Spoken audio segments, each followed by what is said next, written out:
Hello guys and welcome to another Premiere Pro tutorial. Today I'm going to show you how to create this transparent glass text effect in Premiere Pro.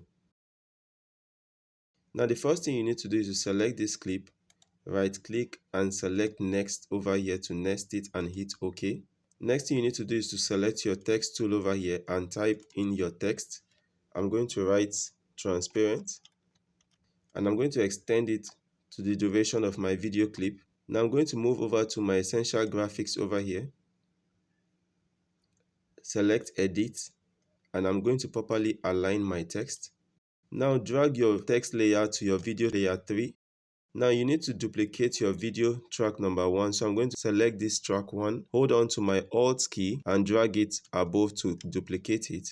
Next thing you need to do is to go over to your effects library and search for the horizontal flip.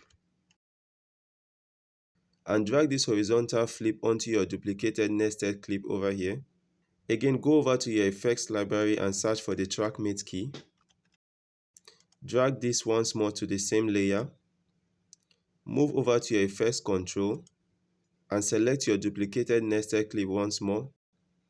And under your track mate key, set your mate to video layer 3, which is this layer where you have your transparent text. And there's a problem, we can't really see the text, so you go back to your effects control tab and search for the bevel alpha effect.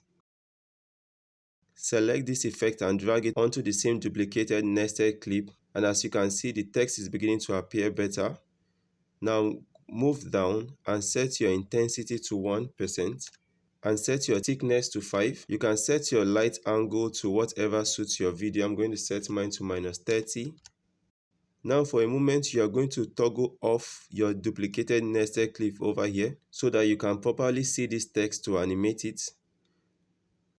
And then move over to like 4 seconds on this your text. Select your text and at this point here, you toggle on the scale value. Now move over to the beginning over here and increase the value till you can no longer see the text. Now select the end keyframe over here, right click and ease in. Now move back here and enable the visibility of this second layer over here. Next thing you want to do is to hit enter to render your clips, and once rendered we have this transparent glass text effect. And that's it guys on how to create this transparent glass text effect. I hope you found this tutorial very useful. If you did, kindly subscribe to my YouTube channel and don't forget to drop your feedbacks in the comment section. Thank you guys and see you guys tomorrow in my next video.